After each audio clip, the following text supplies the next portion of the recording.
What's up, goddesses? We are back. I'm your host, Cherry. I'm here with, Silver Luna. Hey, goddesses. yes.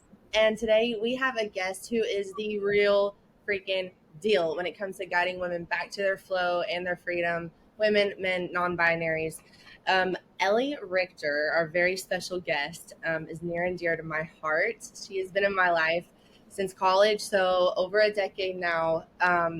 And I say that Elli has ushered me through the portal to every next level in my life, whether she knows it or not. And I'm so excited for you guys to get a taste of that today for yourself. Elli is a subconscious wizard. She is the founder of Subconscious and Somatic Integrative Therapeutics. And she is dropping a line of tea for your central nervous system, for your body overall health and wellness, called Nirvana Brew. And it's dropping this weekend. So it'll be out by the time y'all hear this. Of course, we'll drop everything in the show notes. But welcome, Elli Richter. Thank you so much for joining us. I'm so excited to be here with you, bunnies, and so excited to connect with all you goddesses out there. I'm so stoked to have your F yes energy, your fuck yes energy in our midst today. Me too. Welcome, Ellie. I'm so excited to have you on. It's been a pleasure getting to meet you already. And I'm excited to hear about our subconscious and how we can become badasses without even realizing it. So, Ellie, you often talk about how subconscious patterns and trauma loops keep people stuck. Can you break that down for our listeners? What are some signs that they're being driven by these old programs? I love that question. And I want to start with that our birthright is joy and peace. And when you look at a baby, hopefully, unless they're born into trauma, let's just for a second talk about a baby not born into trauma. Your complete pure consciousness, God consciousness, highest vibration. And you go through all emotions easily without shame. And you know your needs, you cry when you need something. And when you grow older, then you dream big. You have no fears. You have no limitations. Anything is possible as a kid. When you talk to a 5-year-old and you ask them what they want to do, anything is possible. There is no fear. And then eventually we are taught and programmed during this time what to be afraid of, what's right and wrong, what we get rewards for, what we get punished for. And we form patterns. And patterns and patterns and patterns, and the inability to then dream big or go for it. And now trauma is anything that's emotion creates an emotional charge. So what's traumatic for you might be different for me, and vice versa. So the term trauma, it could be also replaced with the word stress or emotionally charged. So typically, let's just say if a child is born into trauma, let's just say a child is born into a cult, or a child is born into parents that deal with addiction or neglect or abandonment, then as a child you don't even dream. You already have the limitations. So there's a childhood trauma, and then there's trauma that happens a little later on. And so when we have emotionally charged events, let's say you get bullied as a kid because your body might look different, or you're taller, or your parents do something different and you get bullied, and that feels emotionally charged. But it's not just that, it's also the beliefs that form as a result of that. So let's say you get bullied for your nose being too big, then you might form a belief that you don't belong, or you form a belief that you're not good enough, or you form a belief that other people are going to judge you. And then based on these beliefs and the emotional charges that you have in certain situations, you start to act differently. You start to act differently than the 5-year-old may have, the fearless, free, like pure consciousness kind of being. That's in a nutshell how stressful events cause us to begin to change what we're doing and how far we go and the risks we take. So limiting beliefs form as a result of emotionally stressful events, and limiting beliefs also come from the noise we hear around us. So let's say you wanted to be an artist, Silver, and like you might have told you, I want to do this when I grow up. And your parents might have, there's no money in art. You can't do that. Or your teacher may have said, like, you should really not think about art. You should go and become an accountant or something. I hear this again and again and again with people. They come to me and they're like, I really want to be an artist. But when I was in 5th grade or whatever, my teacher said that my painting sucked and I should make sure I'm not going to go that route. That happens so often. And so those are traumatic events, stressful events, emotionally charged events, that it's not just the event. And, so when we go into it with a logical mind, we're like, oh, that wasn't a big deal. That happens to everybody. Yes, sure. And it's also the charge. And then what we made that mean about ourselves, others, and life, that then becomes a block. And because the subconscious is the deeply ingrained stuff that happens below level of awareness, we're often not even aware that it's that stuff that blocks us 20 years later, 30 years later. And we don't even know that on a conscious level. So where then another program forms, like, what's wrong with me? Why the F am I not further along? Like, why do other people go for it and I'm not? So I hope that kind of starts to answer your question.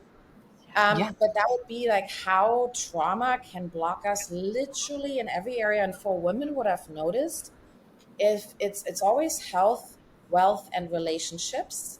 So it's not just one area. Women that come to me and want to manifest true love, it also blocks their abundance financially, and the trauma blocks also their relationship to their bodies, to their meat suit.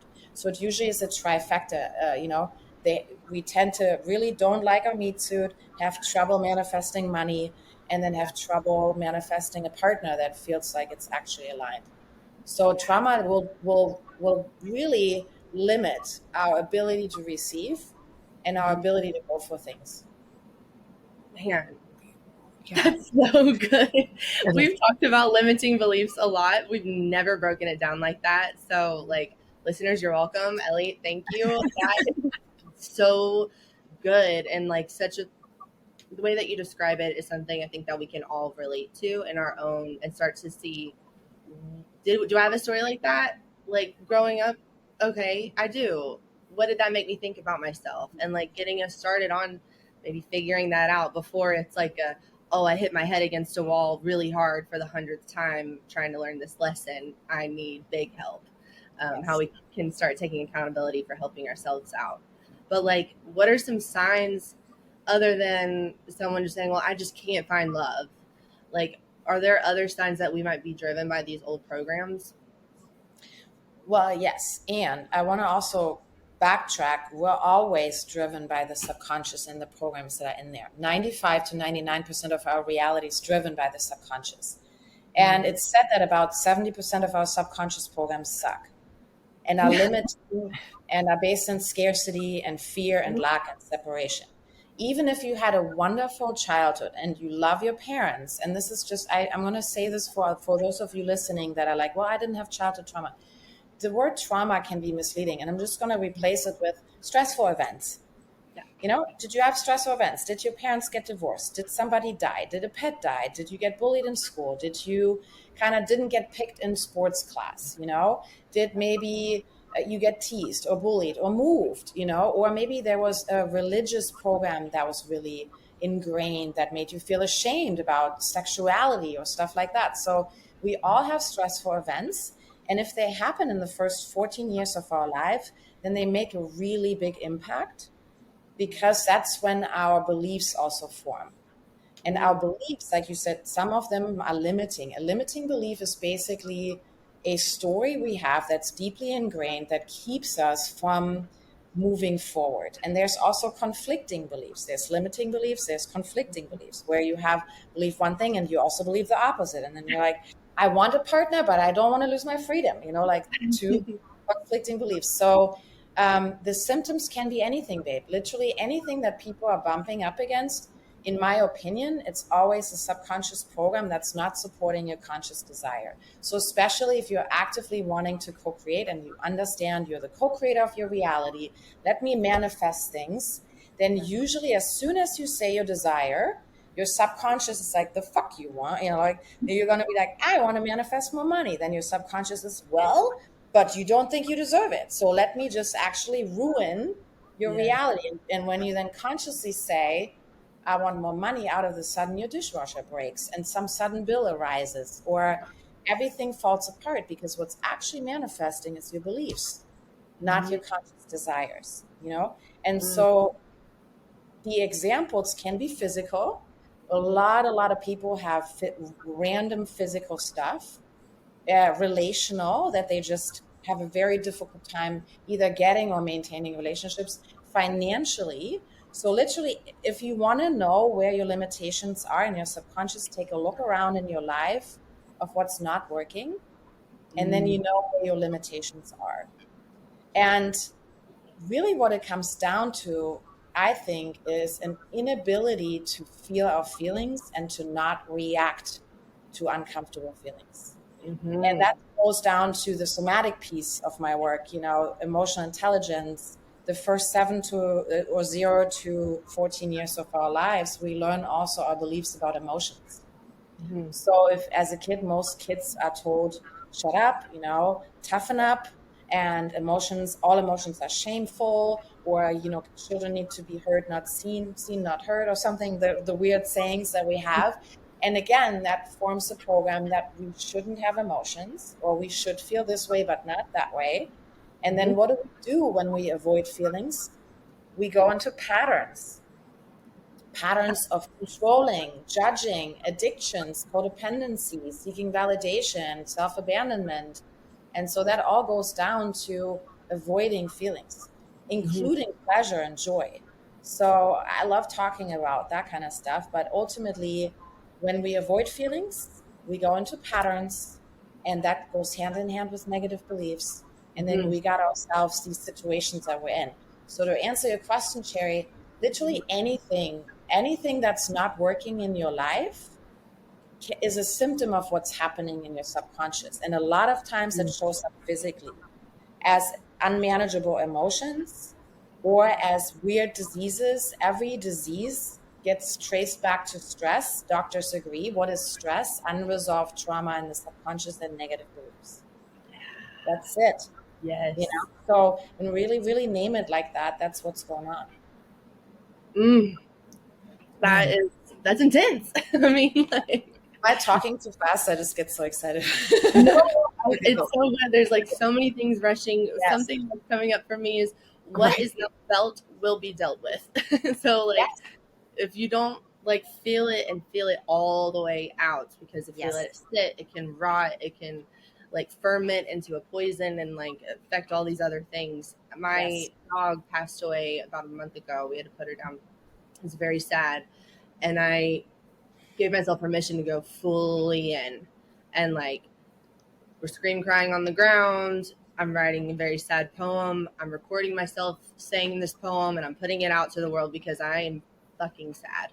And I'm going to be really sad, and I'm going to be loud about my sadness, and I'm going to get as much sadness as I can feel, and I'm going to transmute it into creativity. And now, like, yes, there are waves of like, oh, I miss her. And I miss her and I love her, and it's not this debilitating, like there's joy and grief. I think you can feel it all the way through. And so that's an experience I've had. Thank you.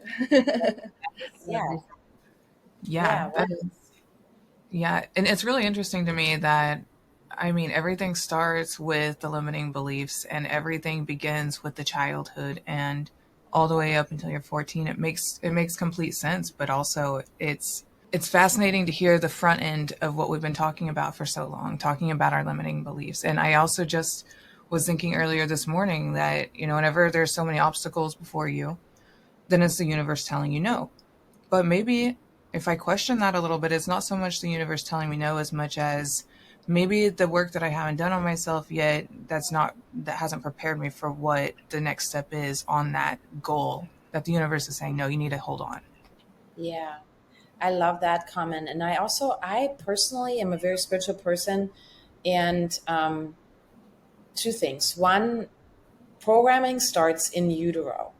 Like, we inherit not just our mothers and fathers' programming, literally their subconscious trauma and beliefs, but also our grandparents. And sometimes I've worked with people up to 6 generations back. However, comma, and I'm of the belief, because I'm a huge human design fan, and with that I also study Kabbalah, I'm of the belief that our soul chooses this destiny, this body, these parents, the culture, the challenges, and even our obstacles and what our soul is here to correct. So when I talk about events that are stressful, aka trauma and limiting beliefs, I really want you guys to hear that I don't think we're victims to that at all. That's I'm not of that school of thought. I don't believe we're broken and need fixing. I think our soul signed up for this, and that may be hard to hear when you've had a very, very traumatic life. So did I. So I had a super traumatic life in like big T's, little T's. However, I choose a path of this that works for me and try it on for size, because when we do that, there is empowerment in these experiences. And whenever we position ourselves as a victim, it just sucks all the life force out of us right away. And I do think there's a time for everything and a place for everything. And so taking your story seriously is really important. So imprinting starts literally in utero. So my mother was grieving her mother's passing while I was in utero. So my emotional set point, until I found subconscious reprogramming technique, my emotional set point was melancholy, grief. And unless I would do techniques like yoga or breathing or meditation or positive thinking, if I would stop that for a day or two, I would sink back to my set point of melancholy.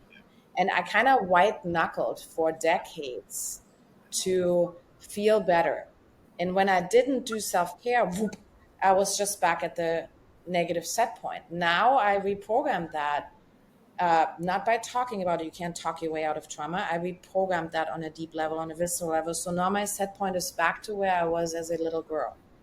Joy, peace. Although I was kind of born into trauma a little bit, but so I like to believe that, like, I'm just at my natural state now, and so I have my emotions. I get angry, I get sad, I get scared. Like everybody else, I feel guilt. However, I don't feel that as my set point anymore, if that makes sense. So the program starts early on. And then the first 7 years is when our brainwave states are basically so slow that we're in a hypnotizable state.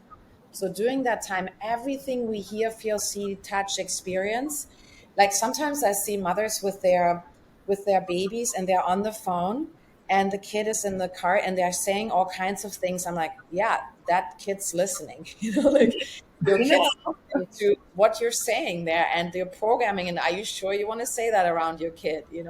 So it's really fascinating to me, the programs that are forming during that time. And it's everything you experience in 7 years. So everyone has negative beliefs because of that. Even if you have wonderful, conscious parents and you love them and they love you, there might be stuff there that's limiting or conflicting or shame-based or scarcity-based or fear-based. Totally.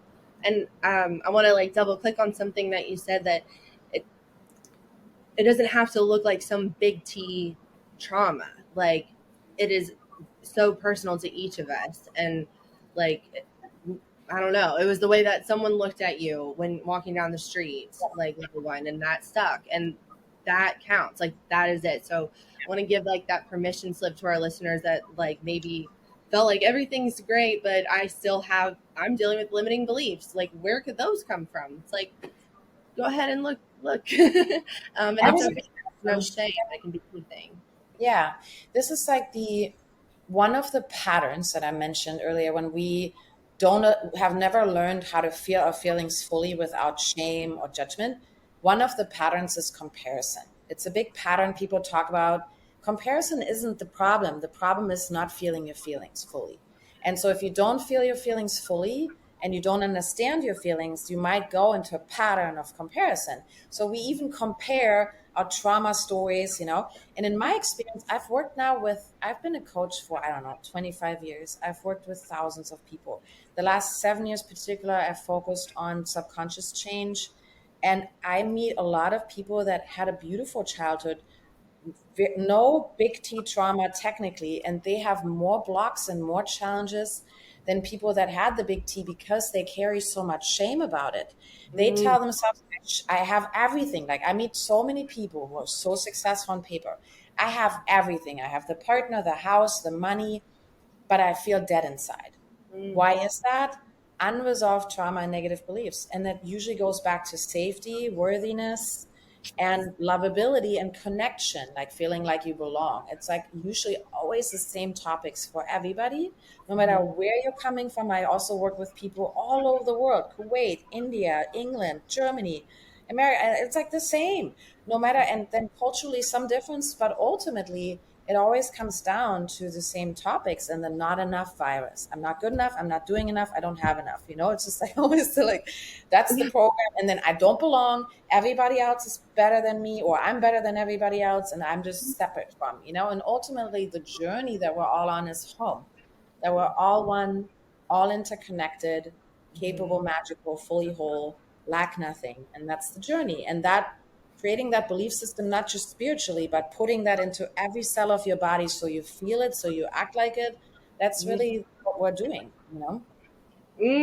You're taking embodiment to a whole new level. I I love love that. Can we dive in a little bit more? You're the founder of Subconscious and Somatic Integrative Therapeutics. Yes. And yeah, and kind of like your journey into that. 'Cause when I met you, you were at a very different place and still so freaking impactful. So yeah, how can we embody that? And what is your journey there, I guess? All the things. Let me feel for a second. So professionally, it's like I always like to tell this in two tracks. On the one side was my own personal journey as a being, as a spiritual being in the human experience, and then my professional journey. So when I was born and raised in Germany, my childhood was pretty challenging. My dad and I, we butted heads, and he was of the school of disciplining your child with physical violence. So there was a lot of physical violence that I experienced, and based on that, a lot of limiting beliefs and unworthiness and self-hatred. So my pattern became self-hatred. All this anger that I felt towards my parents, I turned it inward and I hated myself. And my self-hating patterns, the inability for me to really feel my feelings and regulate my nervous system, I was never regulated until really much older in my life. So my nervous system was fucking bonkers. I started smoking cigarettes at 15, smoking weed at 15, alcohol at 15. But there was also always this really beast inside of me that never let get myself sink too low. My parents were very educated, highly intelligent. So it was a bit of a mind fuck, highly educated, but then also not very good parents, or did the best they could. And so my patterns started early, and I developed eating disorders and an underactive thyroid because I stopped feeling my feelings. I remember sitting around the dinner table at like 13. Everybody was crying. My dad was screaming. And I remember saying, all of you guys are weak. I'm going to not feel anymore. I'm just going to go numb. So I dissociated, started smoking, started checking out, because all that emotion, I just didn't know where to go with it. And my dad had always said feelings are stupid and silly. So I decided, I had the program sunk in. I'm like, this is stupid. I'm not going to feel anymore. So I didn't feel. And the result of that was a thyroid underfunction, low thyroid. So I started gaining weight, getting depressed. And then in college, I was just falling asleep.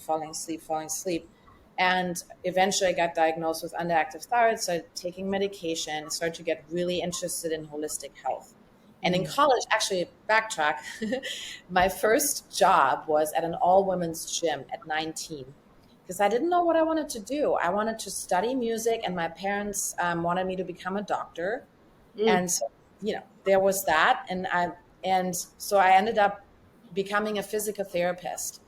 And there's more to it, but just for the purpose of time, I'm just going to say that. So I became a physical therapist. And when I started working with, and before I went to college, I also worked at an all-women's gym and really discovered a passion for coaching and empowering women and movement, somatics. Really, what it really was is somatics, right? So I was so traumatized that moving my body helped me to get into my body, at least for the time being. I could never hold it, so I would go teach classes and then smoke cigarettes, but I would coach myself and be like, it's fine. I'm going doing it Thursday through Sunday, and like I just had all these rules that I created for myself and all this rigidity that started, just to control, which is another pattern.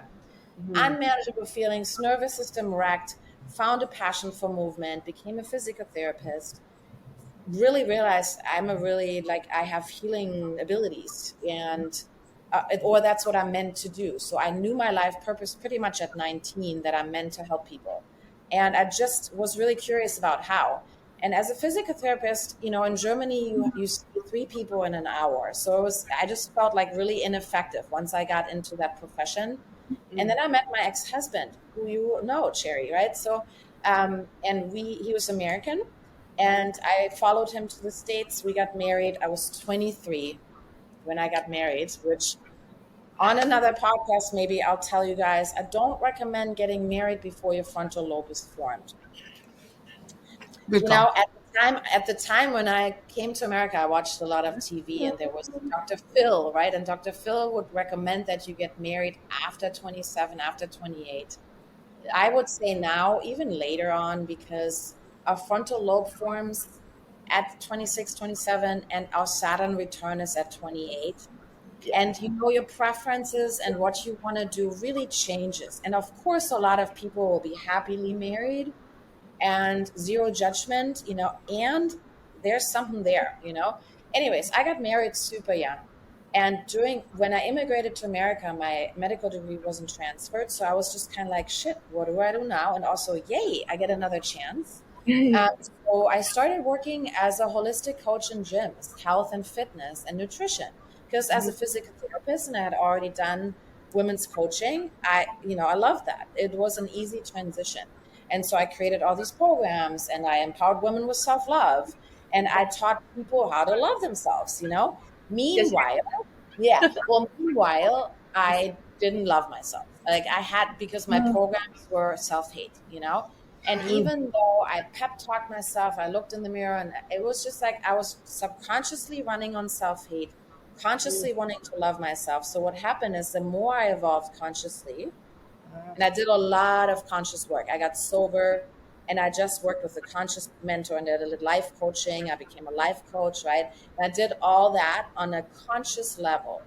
But what really was always the undercurrent was the subconscious program of self-hate and of lack and limitation and unworthiness. So I was really gaslighting myself for a long time. When life coaching is really wonderful to me. And it also, unless you integrate it at a belief level with subconscious, it becomes white knuckling. Yeah. And eventually just white knuckle.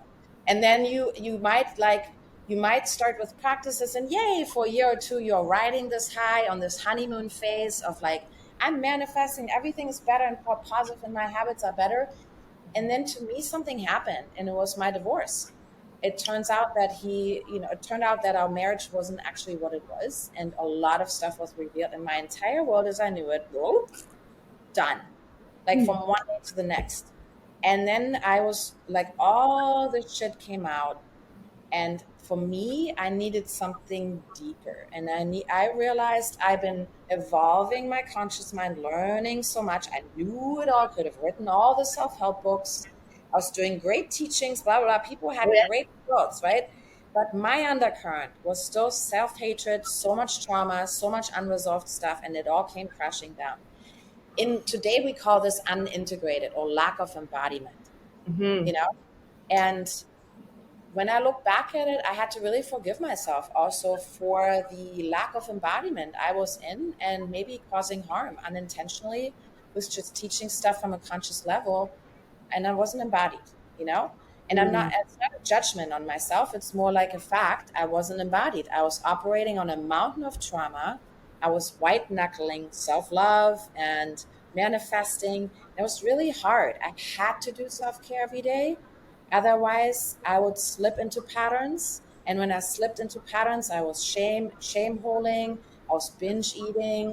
I was occasionally smoking weed, occasionally smoking cigarettes. Now, alcohol was easy for me to let go of because I was vain enough to be like, oh, it's calories, there's other things I can numb out with, basically, but to, then I had a real crisis of purpose. And that was when that was 2013. I think I was 36. And, my world as I knew it fell apart. I ended up with $800 in my name. I didn't know what I was doing. And everything I had been taught, I was disgusted by. I was disgusted by all the life coaching, by all the positivity. And I was like, this isn't fucking working. What the fuck? Yeah. So I don't even know how I bridged that. I think I just allowed myself to deeply grieve and feel all my feelings Yes, without you did. running. I did. Yes. For 2 years, I just cried a lot. And at the time, I knew, my soul knew, I just had to feel my feelings. So I didn't numb out. I just felt my feelings. I think I used tobacco, actually. I rolled American spirits I'll and say like I said for me, exercise, healthy food, and American spirits. And Netflix. I wanted to always write a letter to Netflix. Thank you for all the wonderful movies that helped me. Cry, cry, cry. So, but I chose not to go to a coach during that time, because it was coaching that felt like, that actually felt like contributed to my fucked upness. But I also didn't resonate with therapy, because you can't talk your way out of trauma either. So I just asked the creator to help me, and at that time, I also found human design. Now, human design, spiritual awakening number 3, I learned that I'm a manifester. And if you know anything about human design, you're like, oh yeah, that's why she's not into that, this, and the other, So, anyways, and then, long story short, through human design, I found subconscious change with Psyche. Psyche is spelled PSYCH/K, stands for mind keys. It's the fastest, most effective modality to close trauma loops and change limiting beliefs. One and done. And I found that, and my entire life changed. And then everything I had already studied on a conscious level and on a spiritual level, gotten to, I just integrated into what's below the iceberg, underneath the surface. And then slowly but surely, I started to embody the things like self-love, self-worth, safety, an actual confidence that doesn't come from pep talking myself, but a regulated nervous system. My nervous system finally started to be actually of such that I live in the window of tolerance now, not outside of it, not like, and I don't need to meditate anymore. I don't need to do much anymore. I just naturally pop up out of bed and I'm like, what's up? And I'm able to feel my feelings and not go into patterns. And I'm so eternally grateful. And so that was the birth, like everything I learned. And I'm the type of person, if you know anything about human design, I'm a 6'3", so I learned through trial and error. And I have some friends that don't learn through trial and error. They're always like, Jesus, Ellie, your story is so like fucking, so much fucking experimentation. I'm like, yes, that's how I learn. And, now I'm finally at this age where my learning makes sense. And so then in 2020, when everything shut down, I had time and space, and the download came that I needed to put these things into a certain kind of pillars. And so I created pillars that I base my work on, subconscious change being the main pillar. The next pillar is nervous system care, really learning about your nervous system and being able to regulate it. The next pillar is feeling your feelings fully. Feel your feelings, emotional intelligence. The next pillar is connect to your intuition. Learn what your intuition, what a fuck yes and a fuck no sounds like. Listen to it. The next pillar is understanding your energy and your destiny, human design, gene keys, whatever helps you to understand your energy and your destiny. And the next pillar is community. So important to have your people. And so those are the pillars that I base my work on. And that's in a big old long ass nutshell. A little bit my journey. And then of course there's like my personal shit, parallel running to my professional stuff. So I did another college degree and I immigrated to America. So I have a physical therapy degree. I have a degree in health education psychology. And then recently I did a little micro bachelor from Harvard, just for shit. And I honestly, like, none of this is necessary. None of that is necessary. It's fun. Yeah, But my but perception is that over the next 10, 20 years that we're going to learn very, very differently, that university degrees are going to disappear, and that our gifts are going to come online in ways that we can't even fathom yet. So I'm really excited to see what happens there. And we still live a little bit in a world where people need the degree to feel legit. And I definitely was in that program. I felt like I needed degrees to be legit.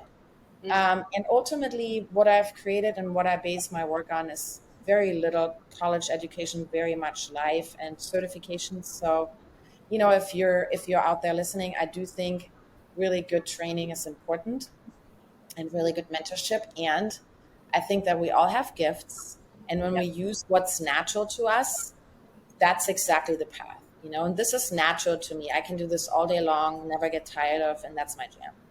Yes. Oof. Hmm. I love this, and I love hearing your story again and again. And especially there's so many like moments that were so potent in my life. 2013 for you. We met like we met before that. You helped me get over an eating disorder. We were going to work together, and we got on the treadmill, and you were like, so tell me about how you eat and everything. And I was like, well, I don't throw up anymore. I just work out like three hours a day or something stupid. And you're like, cool, we're not going to work together until you start loving yourself. Take care of yourself. I was like, okay. And like that, like, I want to work. I guess I'm gonna switch. So like that was the first thing, and then just following you throughout college and loving like your energy and not knowing that that's what you're going through. And then you wrote an open letter, uh, right like at the divorce, and it rocked my world too. Just so you know, because I was like, I don't want to be that couple growing up. Like that's who I want to be. And then that couple came crumbling down, and it was like my world was shattered a little bit too, because like they're perfect and what do you mean? Like their love isn't forever. And so like seeing you walk through that and owning it, and like I saw you, I think it was Juanita's, or it was a Mexican place. I was there with my friend Gretchen at the time, and you were in it, and you were just like, fuck this, fuck the world. I'm not just, this is where I'm at right now. I'm just feeling this. And we were like there, like holding, like, yeah, girl, yeah, like fill it out. And it was like, it was intense. And it was so impactful for me to see you being so real and vulnerable and raw and honest, and then seeing you integrate and like grow, like then moving on, like since then of course, yeah, finding the human design and then the Psyche and everything, and that's been so impactful in my life. So thank you for like sharing that. And I want to encourage like the parts where you're like, oh, I was like spreading shit. It's like, no, I was up leveling.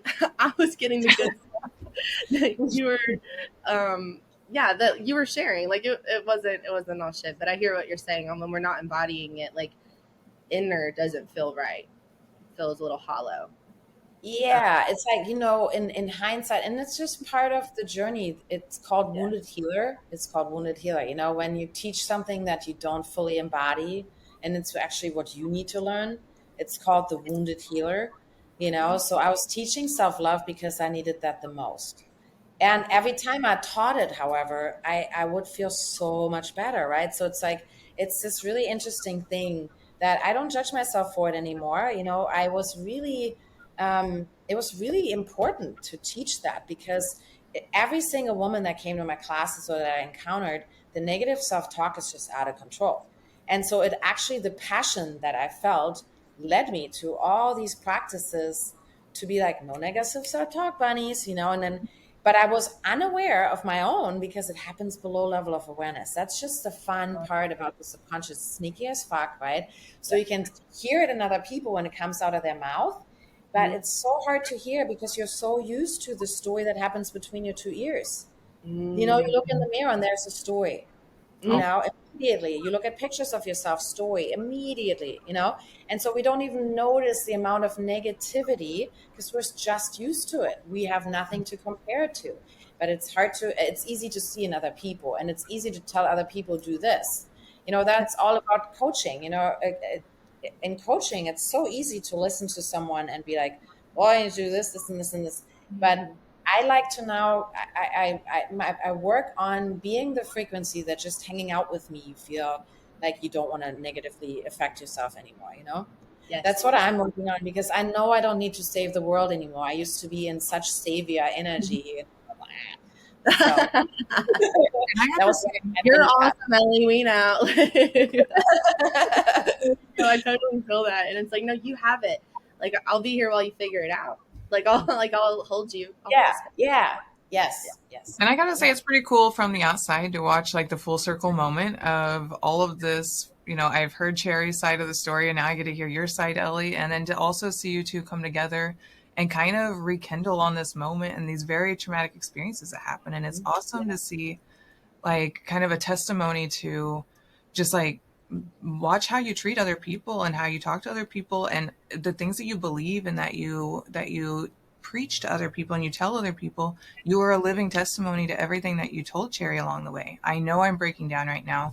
I will get back up. And then you found the tools and you did get back up. And it's really awesome.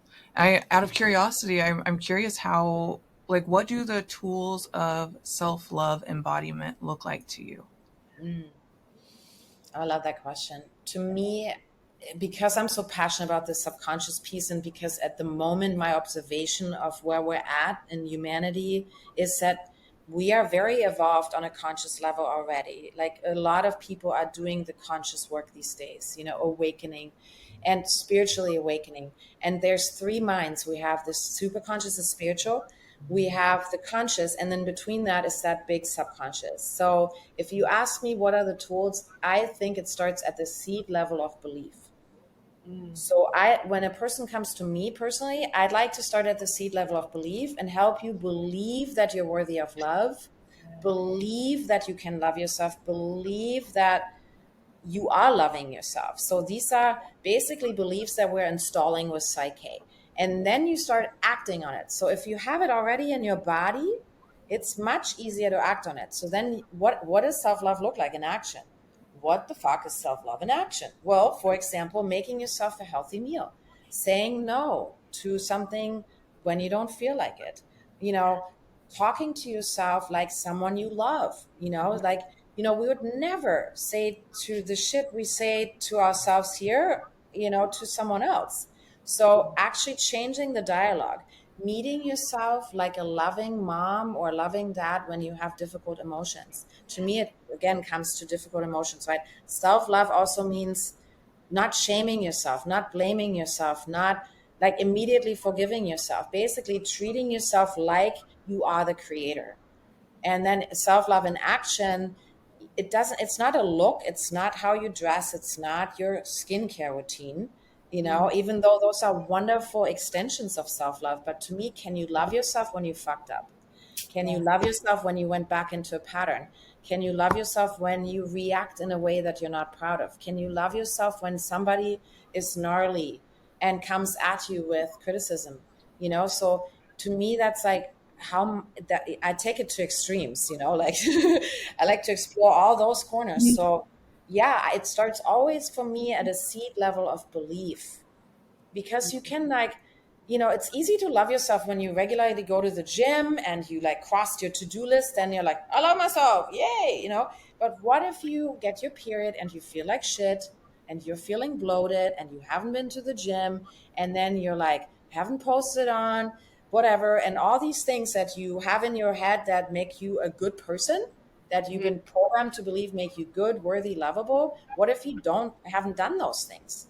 Can you unconditionally love and accept yourself, you know, and not make your self-worth or your lovability attached to how you look, what you done, how much you given, or how much you help people, or how productive you are? You know, I had to also come to grips with this meat suit getting older. You know, I used to have like a lot of my lovability attached to how I look, you know, and like being able to love myself when I look good, it's easy. When you don't look good, well, fuck, you know, can you still love yourself when you get wrinkles and shit starts to sag, you know? So that's like, that's self-love in action, seed level belief. So it's in your body. And then every single day, every moment is an opportunity to be more like the light, more like the creator. And that's just be unconditional love to yourself.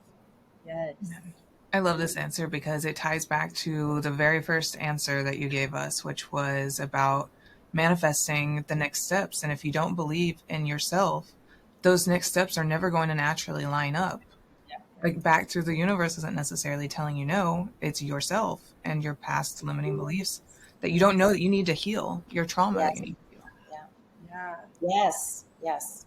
Something that was coming up for me on that is like love isn't transactional. Like true love isn't, and that includes for ourselves.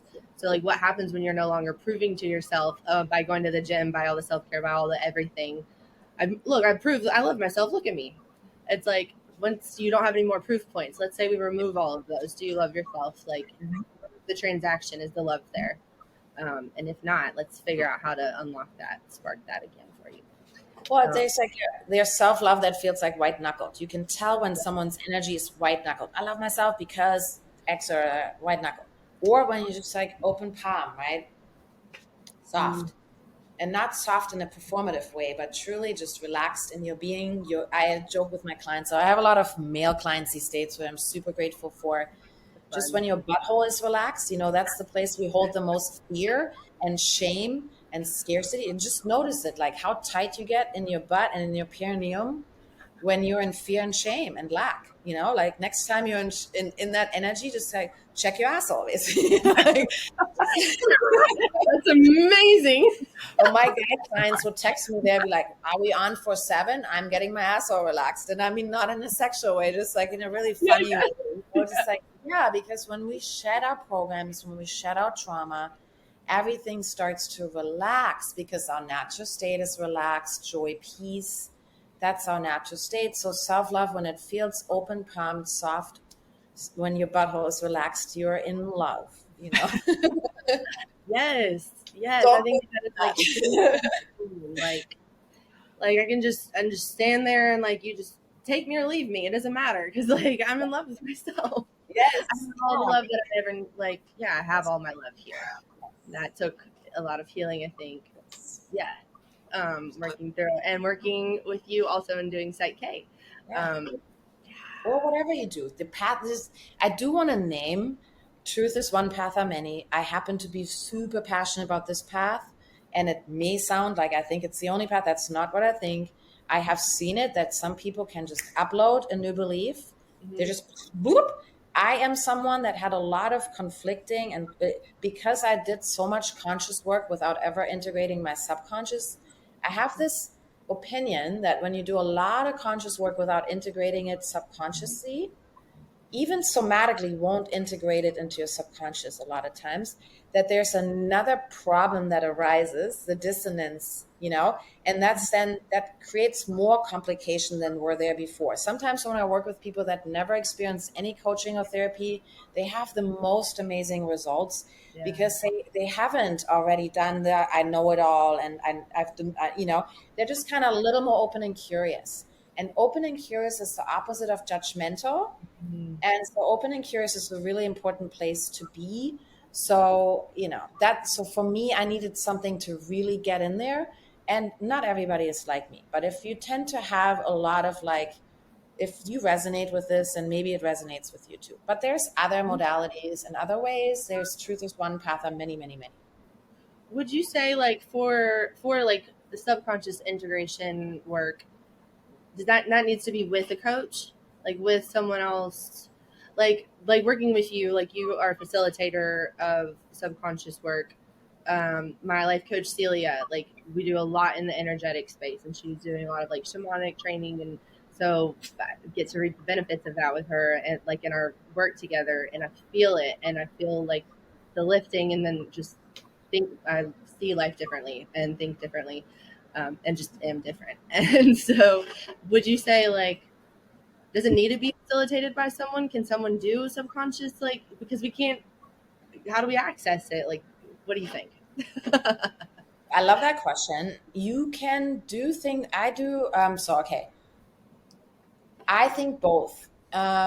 Sometimes with the subconscious, we don't see our blind spots. So the sacred space of being witnessed by someone is about having somebody help you see the things that you don't see. hear the things that you don't hear because of familiarity. So I might not notice that I'm saying a bunch of limiting beliefs because I believe them and they're so deeply ingrained. And I might tell you, well, that's not possible. I won't be able to do that, or that's really hard for me. And unless somebody points out, hey, have you thought about that's a limiting belief? And then I'm like, oh shit, so what I love about Psyche is you can do it for yourself if you get trained in it. And if you are conscious enough to be able to witness yourself, you can do it for yourself. My experience has that even my friends that are colleagues, we work with each other to be witnessed so that you have someone to help you ask questions and make the unconscious conscious. Making the unconscious conscious is self-awareness work. That's what a lot of coaching is about, to become aware. But once you're aware, then how the fuck are you going to change it, right? Talk therapy, coaching, it makes stuff aware. But then what do you do with this awareness? And that's where subconscious integration comes in. So I help people do both, bring stuff to light, and then clear it. So everybody is different. Some people don't like working with somebody. They want to do it themselves. I think anything is possible and available these days. Personally, I'm a big fan of being witnessed. And when you have somebody that's good at it, it's like beautiful, and whatever works for people, 8 billion realities, 8 billion ways. And like something that we talked about earlier, connection being like the sacred energy. And I think like, especially with the advent of AI and all of these things, like it's not going to be like what you know, but how can you connect with others and like truly connect with them on like a soul level. And so why not like connect with someone who's like this? Yeah, I can help you here. And like, let's get this done together. There's no shame in like having a coach. Like coaches need coaches, leaders need leaders, like all of it. And so yeah, I have this like beautiful vision of like we're like grabbing hands all around the world in all these like different ways and like healing in different ways, but it's all lifting our like the greater collective consciousness and subconsciousness as well. Yes, anyways, I can digress on that. I love you. It's true. And I think talking about this is also like, look, I love working with people with trauma just because, and to me, I think when you have trauma, it's very helpful to have a safe space. It's very helpful to have a place where you're witness and you're really learning to commune with another human and to not be judged and to, so in that sense, I don't believe everybody needs something, because that would be me having a belief that people need me. And I really looked at that, especially recently. I want everybody to reach all their goals and then some. I want everybody, including people that do bad shit in this world. I want everybody to be happy, wealthy, and get love and have all their dreams come true. And that means I also believe on some level, nobody needs me. Nobody needs me or my work. It's not a needing. If you want to, it's here. It's fucking awesome. It's going to really help you. And I don't believe in people needing me or my work. I believe that people are their own gurus and that the creator is the ultimate. And I do believe that these tools and resources are incredible and really help a person fast track some stuff. Mm-hmm. Yeah, I hear what you're saying. I did say coaches need coaches and leaders need leaders. You're right. Well, I mean, maybe they do, but like ultimately, we're all connected to the same wisdom. We're all connected to the same wisdom if we look within. Sometimes, though, everybody I talk to has limiting beliefs. When you go to any workshop that's about manifesting or goal setting or visions, it's like, what could be in your way? Limiting beliefs. What could be in your way? Trauma. And then I'm like, yeah, I specialize in helping you hack that within 5 minutes. Let's do it. So I'm just passionate about it. And all of this is related to emotional intelligence, right? This is like, that is the ultimate superpower that you're harnessing here, right? I mean, yes, and having really great, like elevated consciousness. So it's about evolving your consciousness. Subconscious work really helps you evolve your consciousness. When your belief match your spiritual knowing, match your conscious desires, when all three minds are aligned, it's like a feeling of oneness and connection that you feel, and freedom and authenticity. And then emotional intelligence comes with that. But to me, it's consciousness. It's a matter of consciousness, The you base. know? And so if I evolve my consciousness just at the level of logic and I never change it at the level of belief, that's the dissonance. If I spiritually evolve, but never change the trauma, that's called spiritual bypassing, right? And that's also, there's a misalignment and a disconnect that we may call lack of integration or lack of embodiment. So here in California, people do a lot of plant medicine. They evolve spiritually. They can tell you, I've seen God, but it's difficult for them to live it every day because the subconscious hasn't integrated, you know? Or if you do a plant medicine journey, you might realize you're totally perfect, whole, and worthy. But you come back into your meat suit after that journey and you're dysregulated in your nervous system because it's never actually touched your programs. And so our programs create our level of consciousness, create our reality.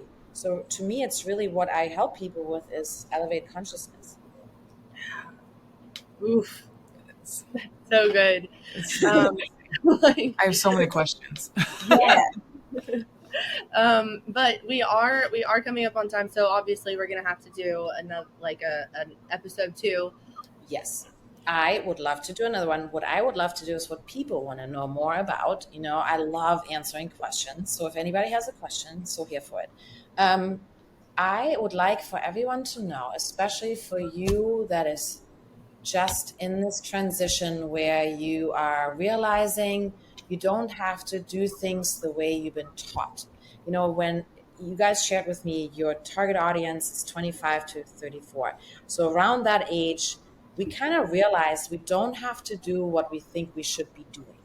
You might realize you're not into the same political party as your parents. You're not into the same religious belief. You're not into the same eating style or habits, especially around 28 and you Saturn return. You're like, wait, I don't even like the bar and drinking anymore, you know? And so like those are the moments when we have these big life crises or breakthroughs or portals, as I like to call them. You know, we portal into a new destiny. And if you're listening, there's never anything wrong with you. And the belief that you're broken and need fixing is the very belief that keeps you from actually elevating. So you are already whole. You're already whole. You lack nothing. All your desires are fulfilled. What's meant for you cannot miss you. And there are so many beautiful ways and resources that can support you. And you are whole. And it's totally like your destiny and your journey. There is no competition for your life purpose. There's no urgency to make anything happen. I happen to be a bunny. My life is just getting started and I'm 48 now. And I feel like I'm just getting into the best times of my life. So, you know, there is no timeline for anything. And remember that a lot of the stuff we struggle with are just patterns because we are never been taught to actually feel our feelings. And feeling our feelings fully and giving ourselves permission to feel without a story, without analyzing, without guilting, shaming, judging, that's so freaking powerful. So if you're feeling sad or if you're feeling scared or if you're feeling guilty or angry, so much permission and you don't need to react to it. What if you just felt it? Transform your reactivity, just feel, and then choose to respond to it with self-love and self-acceptance. If you can just practice that, you know, That conscious decision. Yes. conscious decision. I'm feeling scared and that's okay. I don't need to go on Instagram or chat GPT and analyze my life. You know, like there's so many examples I could, you know, under a microscope. Yeah. And this plays into Silver Luna has been walking us through Brene Brown's Dare to Lead every morning in the Goddess Collective. And so, like, listeners, where can you be vulnerable with yourself? Be vulnerable with yourself first. Let yourself feel like, I'm pissed. Like, don't shove that down. You're pissed. That's okay. Yes. Like, yeah. Or whatever it is. But yeah, vulnerability with yourself first. Man, this is awesome. It's so good. And like, I feel like not even close to scratching the surface on everything that I want to talk about with you. Would love to hear about Nirvana Brew so we can help support that and promote that as well. Yes. Well, first of all, I also want to tell you guys about my book, WTF is Human Design. It's now been out for a couple of years, and I think there's an amazing plethora of books and human design teachers. My book really focuses on lifestyle because so many people. I started with health and nutrition coaching, and there's so many shoulds in that world that I wanted with the woman that I co-wrote the book, Helen Hall. She's an amazing person. Follow her. She is living her truth up and down and around. It's just magical to watch her. And we were both like, there's so much noise in the health and wellness space. And human design is such a beautiful way to understand what works for you. And because it profoundly woke me up that I was overdoing everything. And that's why I was so eating disordered, and you're a projector, I'm a manifestor. So we're overdoing everything. And so I found what works for me and found a healthy path. I'm off my medications for my thyroid with Psyche and human design, knowing just, I go to the doctor once a year to get data, and my data is always great. I take 2 supplements, creatine and magnesium, and that's it. And I eat according to my human design. I don't drink alcohol. I don't abuse drugs. So like there's a way that I found just through living my design that aligned all my health, wealth, and relationships. So that I'm really excited about. So if you want to start somewhere and you don't want to do anything about read, maybe that's a good place. Nirvana Brew is a nervous system care tea that helps you downshift your nervous system at night, so for sleep. And there's also an antidepressant herb in there, St. John's wort.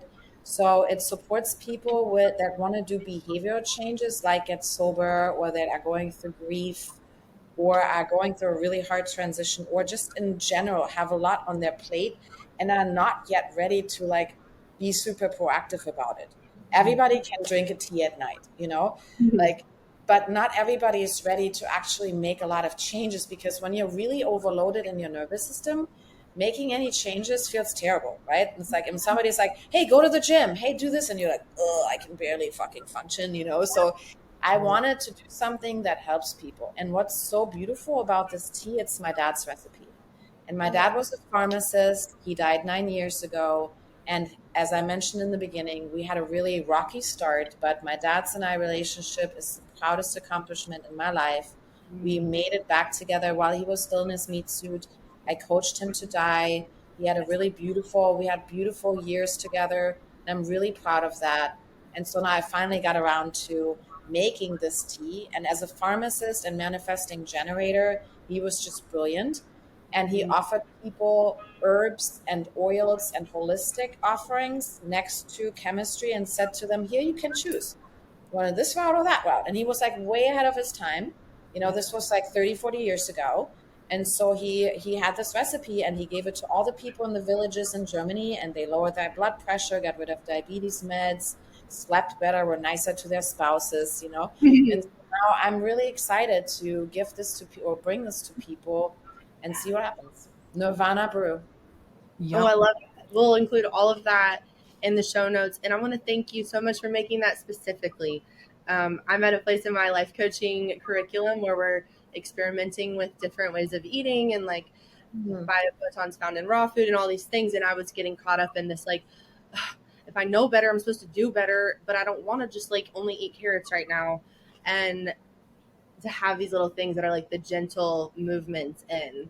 And that's what like Celia is like, boo, you're going, that's not, you're going crazy on that. Like, like, journey, we start small and we start gentle and we start making these choices for ourselves, like drinking that tea at night. That's like building trust in ourselves that we want to make this change. And it's, I love that you made a gentle entry point. Agreed. Thank you so much. Yeah.